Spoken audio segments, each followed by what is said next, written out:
બધાનો પ્રેમ ભાવ જોઈ એ તો ગદગદ થઈ ગયો. તેણે મનમાં વિચાર્યું કે જો હું સારું કામ કરું તો કેવો આનંદ મળે, કેવું સન્માન થાય. થોડા દિવસ પછી સાચે જ એક એવી ઘટના બની કે મોહનને ખૂબ આનંદ થયો. વાત જાણે એમ બની કે મોહન ઘરેથી તેના મિત્ર મગન સાથે સ્કૂલે જતો હતો ત્યારે મન્નુ કાકાની દુકાને નાસ્તો લેવા રોકાયો.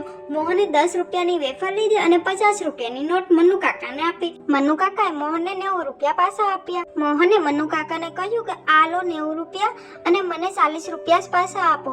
મેં તો 50 રૂપિયાની નોટ જ આપી હતી. મન્નુ કાકાને મનમાં એમ જ કે મોહને 100 રૂપિયાની નોટ આપી છે.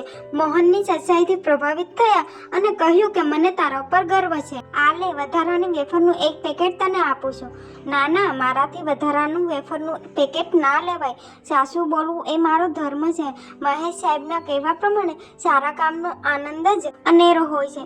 અને મોહને વેફરનું પેકેટ પાછું આપી દીધું. મગને જ્યારે શાળામાં મોહનની પ્રામાણિકતાની વાત કરી ત્યારે બધાએ પ્રાર્થના સભામાં અભિનંદન આપ્યા અને તાળીઓના ગડગડાટથી તેને વધાવી લીધો. પ્રાર્થના સભામાં ઊભો મગન વિચારી રહ્યો કે ખરેખર સારા કામનો આનંદ જ અનેરો હોય છે. હવેથી હું પણ મોહનની જેમ હંમેશા સારા કામ જ કરીશ. તાળીઓના ગડગડાટમાં મગનના નવા વિચારને બહુ માન મળ્યું.